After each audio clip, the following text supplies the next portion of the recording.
사도행전 16장 1절에서 10절의 말씀을 가지고 행함과 인도안의 합주인 전도라는 제목으로 함께 말씀을 나누고자 합니다. 예수님을 믿는 우리들은 하나님의 은혜로 살아갑니다. 우리가 이 자리에 앉아 있는 것, 하나님의 아들 예수 그리스도를 믿는 그 은혜의 선물, 그 믿음의 선물을 우리가 하나님께로부터 받았기 때문이죠. 이렇듯 구원은 전적인 하나님의 은혜요, 하나님의 선물입니다. 우리가 하루하루 살아가는 것 모두 다 하나님의 은혜란 것이죠. 그런데 우리가 종종 잊고 있는 것이 있습니다. 하나님의 은혜로 산다고 하여 우리가 해야 할 부분을 하지 않아도 된다는 뜻은 결코 아니라는 것이죠.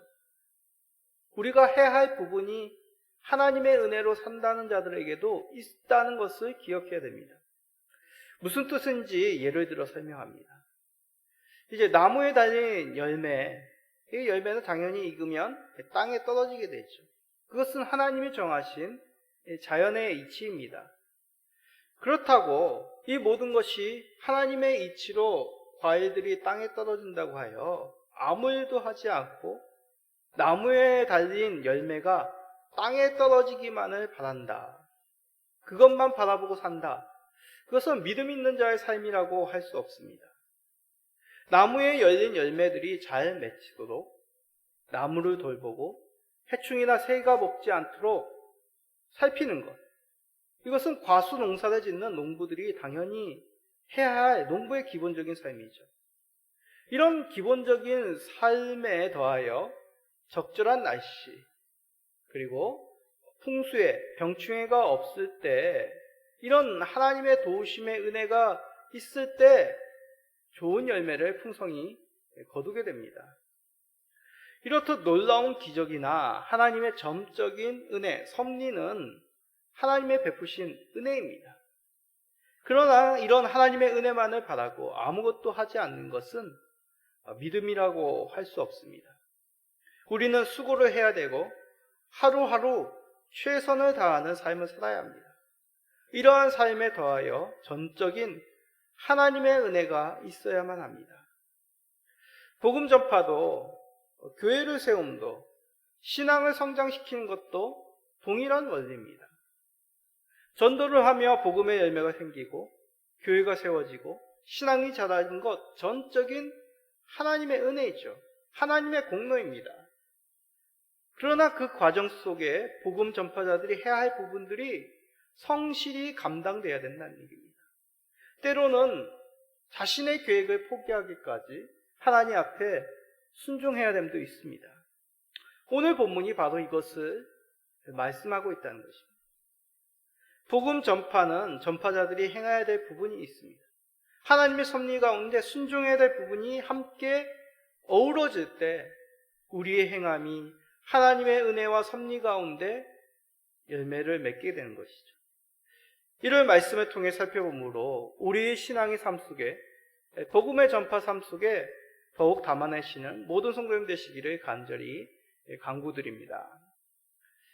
자, 우리는 지난 시간에 바울의 2차 전도 여행이 생기기 전에, 시작하기 전에 바울과 바나바가 의견 차이로 따로 선교팀이 분리되는 것을, 이런 당혹스러운 사건을 우리가 성경 가운데 보았습니다. 그러나 이것은 부정적인 의미보다 이러한 차이로 말미암아 두 개의 선교팀이 더 넓은 지역에 복음을 전하는 결과로 이어졌음을 우리가 보았습니다. 차이만이 있었던 것도 아니죠. 예루살렘 공의회가 권한 그 신앙의 표준, 그 신앙의 삶에 대한 교리가 이방 교회와 성도들에게 전파되므로 더욱 복음으로 말미암아 예수님을 믿은 얼마 되지 않은 그 이방 성도들이 더욱 건전한 신앙 가운데 든든히 그 믿음이 자라갔음을 우리가 보았습니다. 오늘 읽은 본문은 이 사건 이어서 새롭게 꾸려진 바울과 실라의 일행의 전도 여행을 보여줍니다. 바울의 두 번째 전도 여행에 그 목적이 뭐라고 했습니까? 처음 방문했던 1차 선교여행 때 방문했던 그 도시 가운데 세워진 교회, 복음으로 말미암아 예수님을 믿었던 성도들을 돌아보기 위함이었습니다. 이방인들의 박해로 이들이 믿음 가운데 참으로 어려운 시험을 겪고 있지 않은지, 또 율법을 지켜야 구원을 얻는다는 그런 잘못된 신앙, 유대인들로 말미암아 이 예수님을 감믿은 이방 교회에 혹시 그런 가르침들이 흘러들어오지 않았는지, 그것을 살펴보고자 바울 신라는 1차 전도 여행 때 세워진 교회, 그 도시를 방문하게 됩니다. 그래서 그들의 여행 경로는 1차 전도 여행 방문한 도시들을 육로로 쭉 가는 경로였습니다. 자, 지도를 한번 보실까요? 자, 지도에서 붉은 선은 1차 선교 여행입니다. 그 여정이죠. 자, 보시죠. 그러니까 여기가 시리아 안디교입니다. 그래서 배를 타고 구브로로 가서 소아시아 지역으로 돌아오는 경로였습니다. 자, 파란 선 보입니까? 이 파란 선은 2차 선교 여행의 경로입니다. 육로를 따라, 해안을 따라, 내륙을 따라 1차 선교 여행 때 세워진 교회들을 돌아보기 위하여 그렇게 여행 경로를 행하였습니다. 시리아 안디옥에서 출발한 바울과 실라, 이제 더베와 루스드라에 이르렀고, 사도행전 16장 1절에 그렇게 말씀합니다. 이곳에서 바울의 일행은 디모데라는 청년을 전도팀에 합류시킵니다. 디모데, 성경을 좀 읽어보신 분이라면 익숙한 이름일 겁니다. 바울이 후에 디모데에게 편지를 쓰죠. 그 편지가 뭡니까? 신약의 디모데 전후서입니다. 디모데에 대해서 간략히 설명하면 그는 유대인 어머니와 헬라인 아버지 사이에서 태어난 청년이죠. 그는 루스드라와 이고니온에 있는 형제들에게 칭찬받는 자였습니다. 자, 사도행전 16장 1, 2절에 이것을 말씀합니다. 바울이 더베와 루스드라에 이르매 거기 디모데라 하는 제자가 있으니 그 어머니는 믿는 유대 여자여 아버지는 헬라인이라. 디모데는 루스드라와 이고니온에 있는 형제들에게 칭찬받는 자니. 칭찬을 받았다라는 그 의미는 훌륭한 평판을 들었다는 뜻입니다. 이는 디모데가 그 사람 됨됨이에 대해서 주변 사람들이 인정했다는 의미입니다. 그럼 신앙적인 면은 어떨까요? 바울 사도가 후에 디모데에 쓴 편지인 디모데 후서에 보면 디모데의 신앙적인 면이 잘 설명되어 있습니다. 자, 디모데 후서 1장 5절입니다. 이는 내 속에 거짓이 없는 믿음이 있음을 생각함이라. 이 믿음은 먼저 내 외조모 로이스와 내 어머니 유니게 속에 있더니 내 속에도 있는 줄을 확신하노라. 자, 디모데후서 3장 15절에도 있습니다. 디모데후서 3장 15절입니다. 또 어려서부터 성경을 알았나니 성경은 능히 너로 하여금 그리스도 예수 안에 있는 믿음으로 말미암아 구원에 이르는 지혜가 있게 하느니라. 디모데는 외할머니 로이스와 어머니 유니게의 신앙적인 가르침 속에 아름답게 믿음의 자녀로, 믿음의 청년으로 잘 성장하였습니다. 근데 그 바탕에는 어려서부터 성경을 통한 인격적인 그리스도와의 만남이 있었던 것이죠. 성경을 통하여 예수 그리스도를 만나고 그를 온전한 구세주로 고백하였던 믿음, 그 믿음이 있는 청년이었습니다. 이렇듯 믿음이 신실하고 사람들에게 인정받는 이 디모데였습니다. 자, 이 디모데의 신앙에 대해서는 따로 다음 기회가 되면 더 구체적으로 말씀을 다루도록 하겠습니다. 자, 오늘 본문 속에서는 문맥상에서 이 중요한 이 디모데의 첫 번째 중점된 내용은 바로 3절과 관련되어 있다는 것이죠. 사도행전 16장 3절을 읽어봅시다. 바울이 그를 데리고 떠나고자 할세 그 지역에 있는 유대인으로 말미암아 그를 데려다가 할례를 행하니 이는 그 사람들이 그의 아버지는 헬라인인 줄 다 알미러라. 바울이 이런 디모데를 전도 여행에 합류시켰는데, 그리고 그에게 할례를 행하였다는 내용이 이 3절의 주된 내용입니다.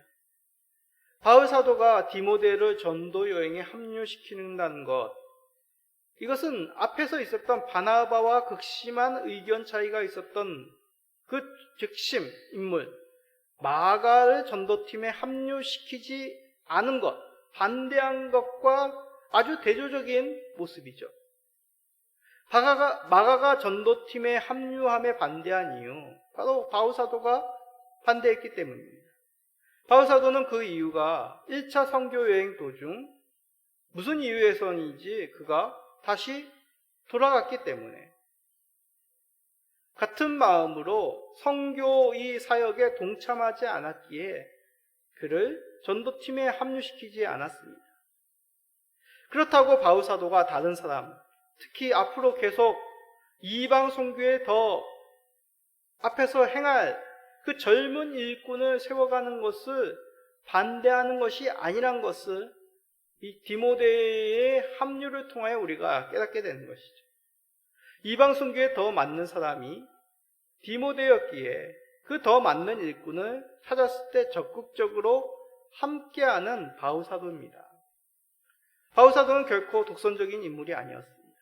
이방에 대한 그 복음 전파에 대해 함께할 사람을 찾았고 그 사람을 만났을 때 주저 없이 함께 이 사역에 동참하도록 그를 합류시켰다는 것이죠. 이렇듯 바울 사도는 사람을 살피며 함께 하고자 하는 모습이었습니다. 같이 사역하고 같이 복음 전파자로 이 초대교회를 세워나가기에 힘썼던 그였습니다. 그러나 이것은 복음을 들어야 되는 상대방을 생각하는 모습 속에서도 이러한 모습이 있었습니다. 그 내용이 바로 디모데에게 할례를 행하였다는 것이죠. 우리는 이 내용에 대해서 자연스럽게 궁금한 점이 생기게 됩니다. 디모데에게 할례를 행하게 하였다? 시리아 안디옥 교회에서 어떤 일이 있었습니까? 유대파 그리스도인들이 와서 할례를 받아야지만 구원이 있다라는 그런 잘못된 가르침에 바울은 격렬하게 신앙 논쟁을 행하였습니다. 그런데 왜 디모데에게 할례를 행하게 하였을까? 이런 질문이 자연스럽게 생기게 되죠. 바울 사도의 생각이 변한 것일까? 그렇지는 않습니다. 바울 사도는 2차 전도 여행을 통해 1차 전도 여행을 통해 세워진 교회 성도들에게 무엇을 전하기 위해서 이곳을 방문했죠? 예루살렘 공회에 정해진 그 규례들을 알리고자도 하였습니다. 그 내용이 무엇입니까? 그 규례의 내용이 무엇이죠? 사도행전 15장 28, 29절입니다. 성령과 우리는 이 요긴한 것들 외에는 아무 짐도 너희에게 지우지 아니하는 것이 옳은 줄 알았노니 우상의 제물과 피와 목매어 죽인 것과 음행을 멀리 할지니라. 이에 스스로 상가면 잘되리라. 평안함을 원하노라 하였더라. 예루살렘 공회가 전한 규례는 주된 내용이 두 가지입니다. 예수 그리스도의 부활을 주로 고백하는 그 믿음으로만이 구원을 얻을 수 있음을, 또 한 가지는 뭐죠? 믿는 자의 거룩한 삶은 우상의 제물과 음행을 멀리함으로 더욱 세워질 것임을 전하였습니다. 즉 할례를 포함한 율법은 전혀 구원의 근거가 아님을 바울 사도는 예루살렘 교회가 전해진 규례를 들어서 더욱 이방인 교회와 성도들에게 가르쳤던 것이죠. 그럼 왜 디모데에게 굳이 할례를 행하게 했을까요? 자, 그것을 살피기 위해서 다시 3절을 한번 읽어봅시다.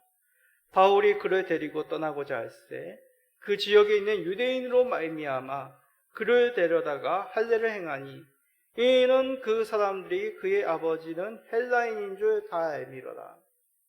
왜 디모데에게 할례를 행하게 했다고요? 그 지역, 그러니까 더베와 루스드라가 위치한 이 부르기아, 소아시아의 부르기아 지역에 있는 유대인들은 디모데가 어떤 사람인 줄 알았습니까?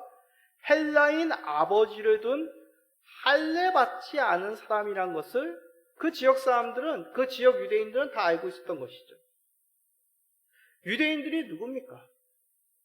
할례받지 않은 사람들과는 식사 규제도 하지 않은 사람들입니다. 그런 사람과 바울이 함께하며 바울이 어떻게 전도했죠? 도시에 들어가면 유대의 회당에 들어가 먼저 복음을 전했습니다. 그런데 할례받지 않은, 유대인들이 다 아는 할례받지 않은 디모데를 동행하여 회당에 들어간다? 그러면 복음을 전하기 전에 먼저 회당에 들어가지도 못하는 일이 생길 것입니다. 그뿐만이 아니죠. 유대인 그리스도, 예수님을 믿었던 유대인들조차도 베드로가 할례받지 않은 이방인의 집에 들어가 교제하였다는 것에 대해서 책을 잡으며 비난하였습니다. 그러면 예수님을 믿지 않은 바울 사도를 통해 복음을 들어야 될 유대인들이 할례받지 않은 디모데의 일행을 어떻게 여길 것이란 것은 우리가 짐작하기에 충분합니다. 결코 바울은 핍박이 두려워서 디모데에게 할례를 받도록 한 것이 아닙니다. 복음을 전하는 것이 막히지 않도록, 할 수 있는 범위에서 유대인들이 꺼리지 않도록 디모데에게 할례를 행한 것이죠. 여러분, 한번 생각해 보십시오. 다 큰 청년이 성기의 표피를 벤다? 그것은 그 당시 문화 속에서 그리 호락호락한 것이 아닙니다. 그럼에도 바울과 디모데는 복음을 전하기 위해 이런 불편함과 수고를 아끼지 않은 것이죠. 불편함을 감수하기까지 유대인과 헬라인들에게 복음을 전하기 위한 수고였습니다. 바울 사도는 후에 고린도 교회에 보낸 서신에서 이것을 밝히 말합니다. 고린도전서 9장 20절입니다. 유대인들에게 내가 유대인과 같이 된 것은 유대인들을 얻고자 하며 율법 아래에 있는 자들에게는 내가 율법 아래에 있지 아니하나 율법 아래에 있는 자같이 된 것은 율법 아래에 있는 자들을 얻고자 하며. 그렇습니다.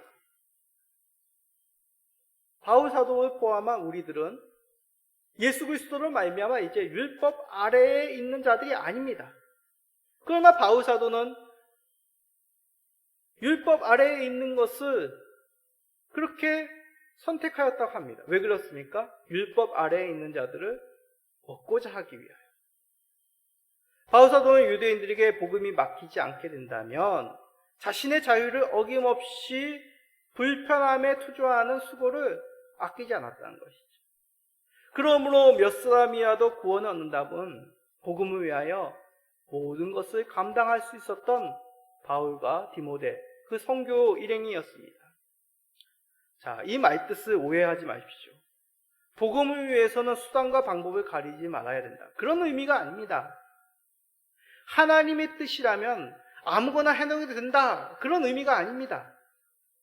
복음을 듣는 상대방의 입장에서 그들이 힘들어하고 어려워하는 부분에 대해서 비록 그것이 나에게는 불편함이라면 복음에서, 성경에서 벗어나지 않는 선에서 충분히 감당할 수 있어야 된다는 얘기죠. 그것이 바로 영혼을 향한 하나님의 품으셨던 사랑이라는 것입니다. 바울 사도는 늘 유대인들이 향한 마음의 짐이 있었습니다. 비록 자신들을 외면하고 핍박하는 유대인이었습니다. 그러나 그들은 동족이었죠. 먼저 하나님으로부터 언약을 받았던 혈통상으로 아브라함들의 후손입니다. 아브라함의 후손이었습니다. 뿐만 아니죠. 예수님도 그들 속에서 이 땅에 오셨습니다. 그러한 불편한 마음이 이런 복음 전파라는 행동 속에서 고스란히 아낌없는 수고로 전해진 것이죠. 그렇습니다. 복음이란 것이 이런 것이죠. 의를 위해 아낌없이 자신을 주신 예수님을 따름이란 예수님께서 가셨던 그 길을 더듬어 우리도 따라가는 것이죠. 바울 사도는 썩지 않는 면류관을 위해 모든 일을 자신을 쳐서 복종하였다고 고백을 합니다. 고린도전서 9장 25절입니다. 내가 내 복음을 쳐 복종하게 함은 내가 남에게 전파한 후에 자신이 도리어 버림을 당할까 두려워함이로다. 자신을 쳐서 복음에, 말씀에, 그 십자가의 사랑에 복종함이란 자신이 그 십자가의 사랑에 붙들려 있기 때문이라고 고백하는 것이죠. 그리스도 밖에 거하지 않도록 자신을 쳐서 복종하여 불편을 감수하고 낮은 곳으로, 힘든 곳으로 그는 감수한 바울의 모습을 발견합니다.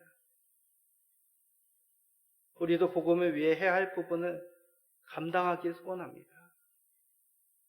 때로는 그것이 디모데가 할례를 받은 것 같이 불편하고 수고스럽지만 세상의 마음 문을 열고 예수님의 사랑에 귀를 기울인다면 우리를 쳐서 복종시켜 연약한 자들의 눈높이로 내려갈 수 있는 사랑이 있어야 된다는 것이죠. 이것은 결코 손해보는 일이 아닙니다. 왜입니까? 우리는 벌써 이 세상에 무엇과도 바꿀 수 없는 예수 그리스도를 소유했기 때문이죠. 그리스도 복음 전파자의 수고를 아낌없이 감당하시어 영혼을 구원하시는 일에 협력하시는 성도님 되시기를 간절히 간구드립니다. 자, 그런데 전도에는 이러한 전하는 자의 행함, 수고만 강조돼서는 안 됩니다. 함께 어우러져야 될 것이 바로 하나님의 인도하심이죠. 바울 사도의 전도팀에게도 하나님의 강권적인 그 인도하심의 역사가 2차 전도 여행 중에 있었습니다. 전도 여정을 아시아에서 돌이켜 에게의 바다 건너 그리스 땅으로 하나님께서 인도하신 것이죠. 자, 사도행전 16장 6절입니다. 성령이 아시아에서 말씀을 전하지 못하게 하시거늘 그들이 부르기아와 갈라디아 땅으로 다녀가.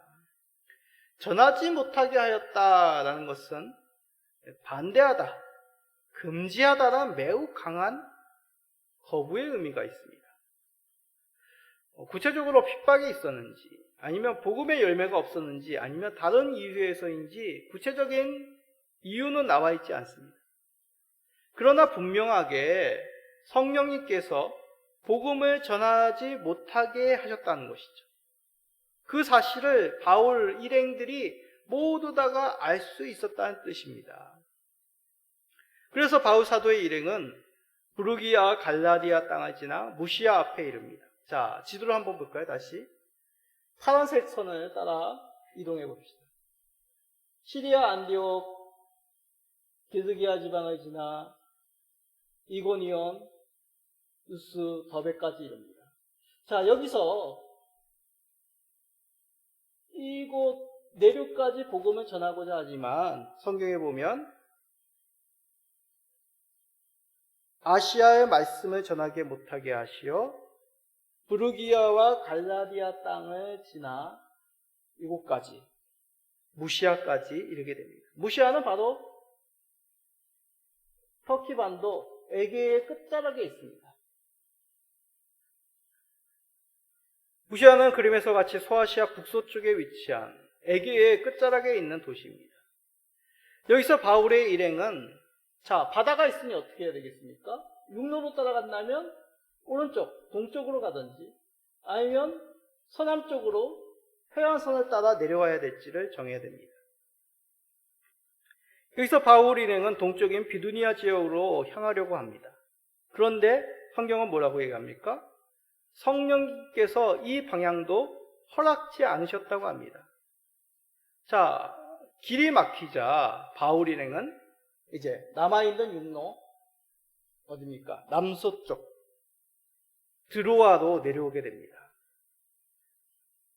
다시 말해 정리하면 이고니안 루스드라에서 이곳 무시아까지 거리가 약 600km나 되는 거리입니다. 도보로 가면 수십 일이 시간이 지나야 걸어갈 수 있는 길입니다. 이러한 긴 거리, 또 수십 일, 바울 일행은 복음 전파에 늘 결실이 있었으나 이 기간만큼은 결실이 없었다는 것이죠. 복음 전파가 막혔다는 것입니다. 자, 그러면 당할 법합니다. 핍박과는 다른 또 다른 힘듦이었을 것입니다. 상상해 보면 이쪽 저쪽, 이 도시 저 도시 복음을 전하려고 하지만 복음이 전해지지 않습니다. 바울 일행의 모습이 당황하는 그 모습이 눈에 선합니다. 자, 그런데 놀라운 것은 바울 일행은 그렇다고 포기하거나 낙심하지 않고 남은 것 한 군데, 바로 바다 건너를 보게 되는 것이죠. 그런 생각이 투영된 것일까요? 바울은 밤에 환상을 보게 됩니다. 사도행전 16장 9절입니다. 밤에 환상이 바울에게 보이니 마게도냐 사람 하나가 서서 그에게 청하여 이르되 마게도냐로 건너와서 우리를 도우라 하거늘. 마게도냐는 에게에 건너 바로 그리스 지역을 말합니다. 즉 동쪽의 아시아 지역이 아닌 서쪽의 그리스 지역으로 와서 복음을 전해달라는 환상이죠. 자, 이런 환상에 의구심을 풀 수도 있습니다. 그렇죠? 이게 개꿈인가? 그냥 내가 그렇게 생각하니까 그런 생각이 연상된 것인가? 그러나 말씀해 보면 바울의 일행은 확실하게 하나님의 부르심으로 인정하였다고 합니다. 자, 사도행전 16장 10절 읽어봅시다. 바울이 그 환상을 보았을 때 우리가 곧 마게도냐로 떠나기를 힘쓰니 이는 하나님이 저 사람들에게 복음을 전하라고 우리를 부르신 줄로 인정함이로다. 여기서 우리가 곧 마게도냐를 떠나기를 힘썼다라는 것은 사도행전을 기록한 누가를 포함한 바울의 선교팀 모두 다가 이 바울의 환상의 내용에 의심 없이 하나님의 뜻으로 인정했다는 의미입니다. 그리하여 주저함 없이 곧 마게도냐로 떠나기로 작정한 것이죠. 자, 그렇게 결정함 속에는 바울 사도 일행, 그들은 늘 성령 충만하여 이방 선교에 지속적으로 헌신하였던 이들입니다. 이런 자들에게 복음이 아시아 지역에 계속적으로 막힘으로 아마도 그들은 이 일에 대해서 기도하고 있었을 것이죠. 성령 충만하여 늘 복음 전파에 힘썼던 자들이 복음이 막혀 기도에 힘쓸 때 하나님이 보여주신 그 환상, 그것을 하나님의 뜻으로 여긴다는 것은 어쩌면 자연스러운 하나님의 뜻을 깨닫는 과정일 것입니다. 이런 하나님의 계시는 사도행전 곳곳에 있죠. 베드로의 환상, 고넬료에게 천사가 찾아옴, 또 바울이 회심하는 가운데 아나니아에게 찾아온 예수님의 환상, 그 여러 사건들을 통하여 하나님께서는 때로는 환상과 천사와 여러 가지 계시들을 통하여 그의 뜻을 나타내신다는 것이죠. 그 하나인 고넬료에게 찾아온 천사의 지시를 한번 봅시다. 사도행전 10장 4, 5절입니다. 고넬료가 주목하여 보고 두려워 이르되 주여 무슨 일입니까? 천사가 이르되 내 기도와 구제가 하나님 앞에 상달되어 기억하신 바가 되었으니 내가 지금 사람들을 욥바에 보내어 베드로라 하는 시몬을 청하라. 고넬료에게 대뜸 없이 천사가 찾아왔다는 것이 아니죠. 고넬료는 경건한 사람입니다. 하나님께 늘 항상 기도하던 사람이죠. 뭘 기도했겠습니까? 더욱 하나님을 잘 믿도록, 하나님을 더 알아갈 수 있도록 그들에게 그런 하나님의 백성이 되는, 언약 백성이 되는 은혜를 구하여지 않았겠습니까? 그런 사람에게 하나님께서는 천사를 보내요. 베드로를 청할 수 있도록 그에게 하나님의 뜻을 알리신 것이죠. 그러기에 오늘 본문에서도 우리가 더 주의 깊게 살펴볼 것은 이것이 정말 하나님의 계시이냐 아니냐가 아닙니다. 바울 전도팀이 에게해를 넘기까지의 과정인 것이죠. 아시아에서 복음의 전함이 막혀집니다. 그러자 그 전에 가지 않았음 조금은 생각했겠죠. 가보지 않아 주저하였던 곳이 바로 마게도냐가 아니었겠습니까? 그런 마게도냐에 대한 하나님께서 인도하시는 그 과정, 그것을 우리가 주의 깊게 봐야 된다는 것이죠. 우리는 복음 전파에 있어서 너무 많은 것을 생각하는 경향이 있습니다. 특히 제가 그렇습니다. 신중해야 될 필요는 있죠. 그러나 행하지 않고는 무엇이 주의 뜻인지 알기가 어렵습니다. 책상 앞에서 이것이 하나님의 뜻인지 저것이 하나님의 뜻인지 늘 기도만 할 수 있는 것이 아니죠. 오히려 하나님께서는 행함 가운데 때로는 막으시고 때로는 그 길을 열어주심으로 주의 뜻을 분명히 나타내십니다. 중요한 것은 기도자가 그 중심이 하나님께 있어야 된다는 것이죠. 말씀과 성령님을 의뢰함으로 얼마든지 하나님 앞에 순종할 수 있는, 발걸음을 옮길 수 있는 그 중심이어야 된다는 것입니다. 왜냐하면 자신의 생각이 아니에요. 하나님의 인도함으로 우리들의 길은 나아가야 된다는 것이죠. 바울 사도의 선교 여정, 상식적으로 생각할 땐 아시아의 복음이 더 쉽게 전해질 수 있습니다. 벌써 다른 문화권이죠. 소아시아의 문화와 에게해라는 그리 먼 바다는 아니고 큰 바다는 아니지만 그리스 마게도니아는 전혀 다른 문화입니다. 지금도 터키와 그리스는 적대적인 관계죠. 상식적으로 볼 때 아시아의 복음이 더 쉽게 전해질 수 있습니다. 그러나 하나님의 뜻은 동쪽이 아닌 바다 건너 서쪽이었던 것입니다. 많은 복음 전파, 선교의 여정이 그렇지 않습니까? 누가 아시아 동쪽에 위치한 작은 반도의 땅, 그 당시 조선의 땅을 생각하였겠습니까? 누가 밀림에 알려지지 않은 원시 부족의 마을들을 그 마음에 두었겠습니까? 하나님께서 인도하시고 또한 그 인도하심에 전적으로 순종한 선교사들이기에 하나님의 부르심에 응답하여 복음의 씨앗이 뿌려진 것이죠. 그 복음의 씨앗이 뿌려져 교회가 세워지고 그 후손들 바로 우리들입니다. 그 복음의 씨앗으로 말미암아 하나님의 인도하심으로 말미암아 그 인도하심에 순종한 민우의 선배들로 말미암아 우리들이 이렇게 은혜 가운데 신앙생활을 하고 있는 것 아니겠습니까? 하나님의 구원의 은혜를 하나님의 인도 가운데 우리가 이렇게 누리고 있다는 것입니다. 하나님의 인도하심을 잘 깨달을 수 있는 말, 성경 말씀, 잠언에 있죠. 유명하죠. 많이들 읽어보셨죠. 잠언 16장 9절 한번 우리 마지막으로 읽어봅시다. 사람이 마음으로 자기의 길을 계획할지라도 그의 걸음을 인도하시는 이는 여호와시니라. 한번 이 말씀을 책상에, 휴대폰에 한번 기록해 보십시오. 우리가 계획할지라도 우리를 인도하시는 분 누구라고요? 하나님이시라니. 사람의 계획이 필요합니다. 그러나 그 뜻과 계획과 그 발걸음을 옮기셨던 분은 우리가 깨닫지 못하는 상황 속에 하나님의 인도하심이 아닙니다. 사람의 지혜로운 것 같으나 그 생각을 주시고 인도하시는 분은 우리 하나님임을 기억하시기 바랍니다. 복음 전파만이 아닙니다. 우리의 인생사가 그렇지 않습니다.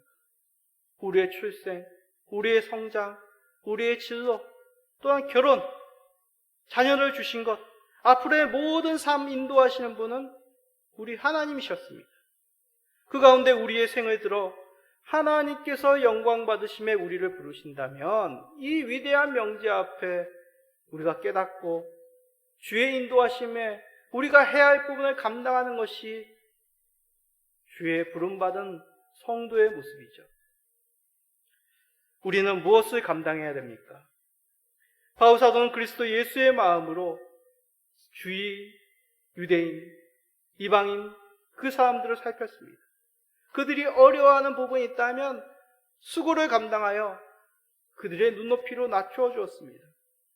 우리도 주님의 인도에 순종하며 예수님의 마음으로 주변을 살펴나갈 때 하나님의 생명을 구하는 귀한 일에, 낮아지는 일에, 수고하는 일에 우리가 아낌없이 헌신할 수 있는 용기와 힘을 주십니다. 이를 잘 기억하시고 더욱 뜻있는 인생을 사시는, 그래야 하나님께 영광 돌리시는 모든 성도님 되시기를 예수 그리스도의 이름으로 간절히 축복드립니다. 아멘.